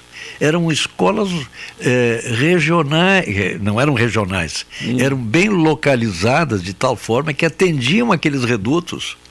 Tá? Então era uma profusão de escolas. Bom, nós sabemos que a maior parte das escolas rurais de Dom Pedrito são hoje tapera, se é que alguma está de pé. Por que, Pacazzi? Porque não tem professor. E por que, Pacazzi? E por que não tem? É essa a questão, é isso que eu pergunto. Então essa história da nucleação, não, então vamos levar os alunos à escola, mas isso compreende uma logística, uma coisa pesarosa e pesada. Invertemos o ciclo da história. Norte, é a velha história aquela. Você vai tocar piano, tá? Em vez de puxar o banquinho para mais perto do piano, para ficar mais confortável para tocar, puxa o piano. Não é uma coisa meio estranha? Não é uma coisa de dinamarquês? Complexa, de sueco? Né? Não é do Manuelson, do Joaquinson? Então não, é piano de cauda, estou falando. Então, de cauda ainda, não é nem de... É bem pesadinho. Em vez de puxar o banquinho para perto do piano, não, puxa o piano para perto do banquinho. Ora, então é absurdo isso aí. Não estou dando nome a ninguém, porque não existe. Isso é um sistema. Tá? Errado, equivocado. Agora, a grande pergunta que fica, por que não tem professor lá? Por quê? Eis a pergunta. Pois é, mas lá tem que morar, tem. E não tem dinheiro para isso? Mas e cadê o dinheiro dos impostos? E como é que tinha? Naquela época tinha. Mas hoje ninguém quer. Bom, mas então que não se meta nisso aí, né? Ora, Pois então, o tal negócio, Norton, eu não quero me aprofundar nisso aí, porque eu posso dizer coisa que não serve, tá? As coisas, não, realmente, às vezes me dá vontade de dizer, porque eu vi muita coisa, tá? Não, vi, existia isso, nós mesmos lá na fazenda tínhamos uma escola dentro do campo, ajudávamos a sustentar a professora, não tem problema nenhum. Não tem porquê não ajudar, tá? Ela recebia o salário dela e tinha outros detalhes que a gente ajudava na logística, no recebimento, na alimentação. Ajudava, Norton. Produto final disso. Os nossos funcionários e os funcionários da região estavam mais felizes, porque tinham os seus filhos ali pertinho. Bem assistidos. Bem assistidos, se educando, se informando e sem perigo. Era ali pertinho, não tinha, porque era... Ia até a cavalo, de bicicleta. Ia a pé, a cavalo, de bicicleta, do jeito que fosse, de carroça, tá, mas aí aranha. A história não conta que a evolução hoje deveria permitir a melhoria disso aí? Hoje tem crianças viajando 120 quilômetros por dia. Mas não é possível, não é concebível uma coisa dessas. Agora, tem que haver uma solução melhor, pelo amor de Deus. Nada pessoal, respeito, tenho uma admiração imensa pelas pessoas envolvidas na educação. São verdadeiros heróis, heroínas. Mas todos nós somos vítimas dessa situação que não sei quem a criou. Ou deixaram, não, é assim e tal, e agora? E outra, imposição da lei. Esses dias eu fiquei... Imposição da lei, né? Da lei. Da lei. Da lei central lá, que seja o Brasil. Não, o Brasil é um só, deu. Essas questões locais aí, essas particularidades de regiões e tal. Não, o Brasil é um só. Pronto, fica mais fácil. Baixou a cabeça, botou no computador e siga. Ora, bolas. Mas que democracia é essa? Isso vem de longa data. Olha, eu quero dizer o seguinte. É preciso que se dê uma nova forma a isso. Mas o mundo evoluiu, a tecnologia, não sei o que, é verdade. Mas então, vamos fazer aí alguma coisa mais agradável, mais palatável, né? Usando a tecnologia e tal. Não está previsto aqui. Tem que ser presencial. Tá, mas Pacazzi, se existia lá naquele tempo, eu vi, já era no teu tempo, Estou vendo isso, estou vendo isso. Me perdoe. Tá. Se lá anteriormente existia tudo isso aí, e as coisas convergiam de maneira positiva. Com todas as tecnologias hoje aperfeiçoadas, o professor que lá estivesse não teria acesso à sua internet, uma vida mais confortável com ar-condicionado, uma televisão na sua casa, um poder ir e vir melhor dentro da sua rotina para que os alunos das proximidades tivessem todos os acessos possíveis. Mas, no entanto, o que a gente percebe é que a tecnologia destruiu as escolas, desmantelou um sistema que funcionava, Pacazzi. O Norton, dentro dessa... Qual foi o sistema que desmantelou? Dentro dessa situação ilógica, né? Absurda, uma coisa impressionante. Por exemplo, tem um professor ou uma professora e 10 alunos. Tá? Não seria o caso, então, se essa questão... Não, tem que ser assim. Tem condução, tem gente, motorista paga para isso, está dentro do sistema, está dentro dos gastos e é isso aí. Tá. Mas então não seria mais interessante levar o professor em vez de levar o aluno? Eu estou fazendo essa proporção aleatoriamente, né? Empiricamente. Mas aí tu vai tirar o professor 4 da manhã de casa? E daí? Qual é o problema? Ele está ganhando para isso. Está ganhando para isso. O Norton, quando eu digo... Eu vi uma imagem, eu vi a imagem no dia da tal da audiência pública. Tu falou em heróis agora há pouco. Sim. A imagem que eu vi não era de heróis não, Pacassi. A imagem que eu vi eram de pessoas que ao longo da sua vida são obstinados em busca de levar o conhecimento e que percebem que em algum momento que todo o seu trabalho não é tão assim bem observado. A imagem eu vi ali, eu pude presenciar pelas imagens que foram transmitidas, né? Uma imagem triste. Professores que inclusive em algum momento quase que choravam porque não estavam tendo condições de prover aquilo que as crianças necessitavam. Na nossa audiência, o querido amigo Luciano, lá no Horto Florestal, e todos os amigos de lá, que ele diz assim: bom dia, senhores. A Corsan e a CE cobram a tal taxa de urgência para religação. Opa! Tá, eu pensei que já era passada a coisa, mas não, tá bom. Passado, acho que somos nós. Tá bom. E na audiência também o nosso querido amigo Suliman. Bom, o que acontece? Isso aí, a gente fala de vez em quando aqui, eu vou pesar mais uma vez, pedir o perdão aos nossos ouvintes. Um dos grandes problemas, uma pandemia que assola aí a situação brasileira de uma forma geral, que é o eleitoralismo, tá?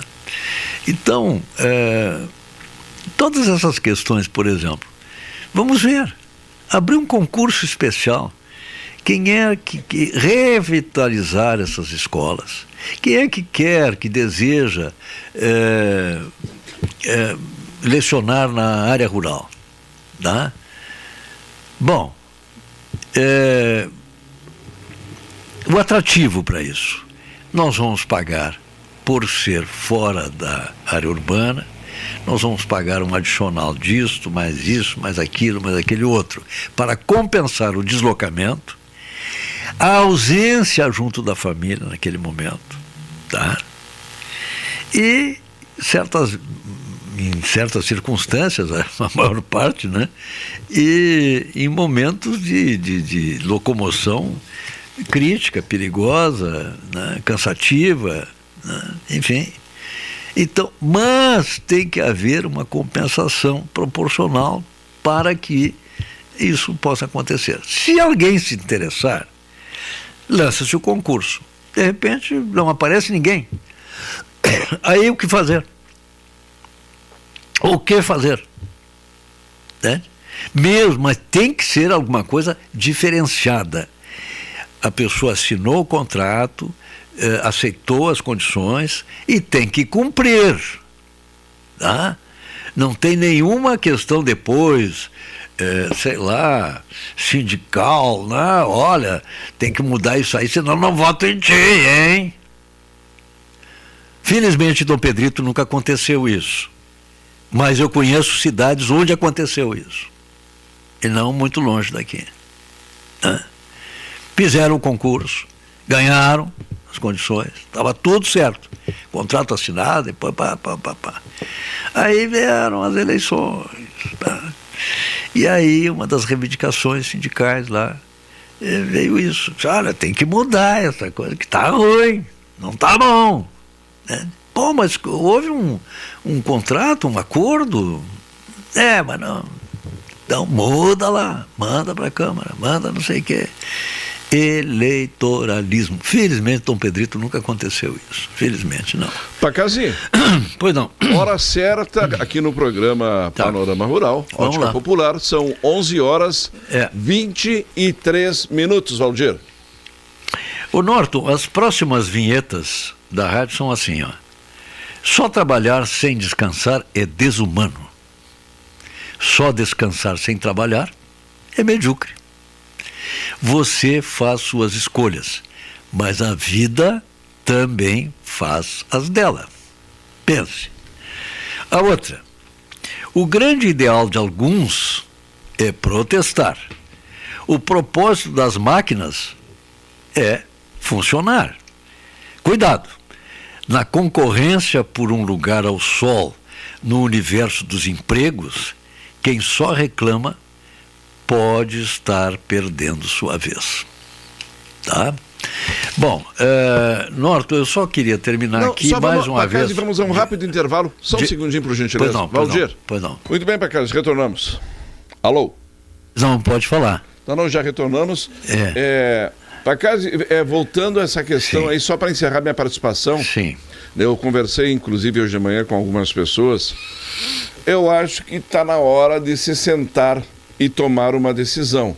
Porque quando o próprio Ministério Público cobra dos pais, Sim. Aí os pais ficam naquela, mas como? Se eu não estou conseguindo levá-lo, como é que eu vou ser notificado ou cobrado por alguma coisa que quem deveria fazer com que acontecesse, não faz? Norton, tem um princípio geral, não sei se está valendo, né? Um princípio geral, o direito que diz o seguinte: ninguém está obrigado a fazer aquilo que não tem a possibilidade real de fazer. Pois não, é. Não sei, né? Mas tá aí na pauta, e eu acho que é importante, e principalmente dar mais transparência. Rede social não é o meio mais eficaz, Pacazzi. E mais uma vez eu vou posicionar isso aí. Muitas vezes alguém me diz, mas eu botei lá no Facebook, botei no Instagram. Aí tu vai ali e olha, quantos olharam? 2. Quantos compartilharam? Nenhum. O debate, muitas vezes, ele tem que ser, para chegar nas pessoas, e eu não estou puxando o braço aqui para a rádio não, Pacazzi. O rádio está permanentemente ali no cantinho, muitas vezes ligado, ou nas horas principais do dia. A rádio ainda é o local. Eu ouvi no rádio. Mas ninguém diz, eu li lá no Facebook. E hoje, né, com essa chamada convergência tecnológica, né, que assiste o rádio também, o rádio tem tudo, né? O rádio está na rede social também, se quiser, sem problema nenhum. Ele é visto, ele é ouvido, ele é escrito, enfim, ele tem todas essas qualidades, né? Mas, olha, historicamente, não só em Dom Pedrito, em vários lugares, Brasil afora, os rádios fizeram a sua parte. E fazem a sua parte até hoje, em vários setores, vários segmentos, especialmente quando tem flagelo, né? Enchente, aquelas coisas todas, se orienta através do rádio. Não tem a menor dúvida. Ou das supostos rádios também, que tem rádios web, né, que estão aí funcionando com muita competência, né, também fazem. Só que universalmente, de maneira mais popular, né, é o rádio. Não custa nada, certo? Então você pode ouvir tranquilamente, sem pagar nada. A rede social, ela vai ter digamos, um escopo, um acesso todos muito têm grande. Seu lugar, se for tragédia, Pacazzi. Mataram 5, 6, todo mundo vai procurar saber. Ou aconteceu um cataclisma. Mas se tu colocar ali, uma autoridade veio a Dom Pedrito e trouxe um dinheiro aí para a construção de um posto de saúde, por exemplo, para adquirir um automóvel, aí tu olha a notícia ali, 3, 4. Mas se tu colocar no rádio, e nas rádios em geral, a possibilidade da notícia chegar mais longe é muito maior, Pacazzi. Mas eu coloquei na rede social, é para assuntos de interesse particular. Aquela pessoa, ela vai olhar se ela tiver em algum interesse particular. Ela não vai andar com o telefone permanentemente ou o seu notebook ligado ali só para saber se alguma coisa vai acontecer. Entendesse? É diferente. A televisão e o rádio têm um escopo diferente de comunicação.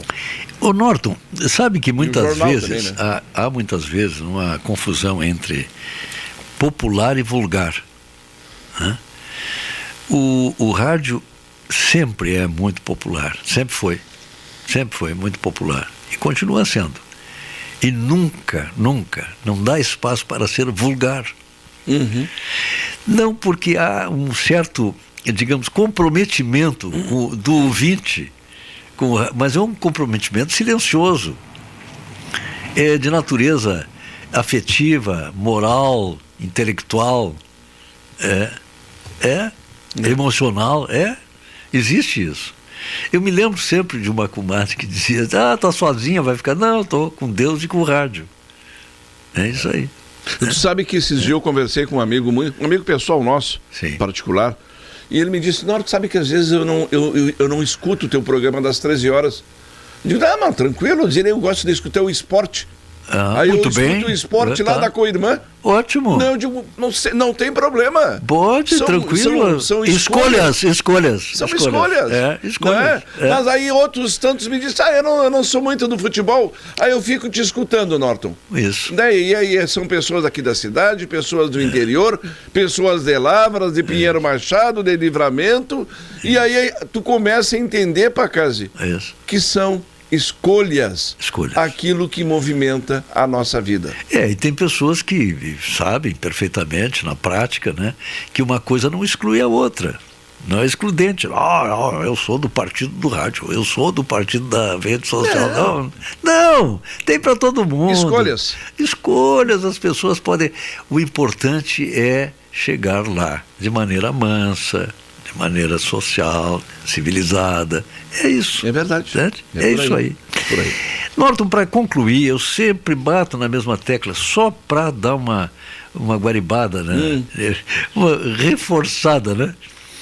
O Norton, eu sou sempre, né? Sou um inveterado, um viciado, né? Na localização de pessoas boas, né? E também, por exclusão, né, pessoas que não são tão, mas problema delas, né? Então um parâmetro que eu uso muito tem dado certo. Eu acho que muitas pessoas usam isso, não absolutamente, não é coisa minha, eu uso, né? Mas eu vi pessoas usarem e tenho uma admiração muito grande por isso e compreendi por quê.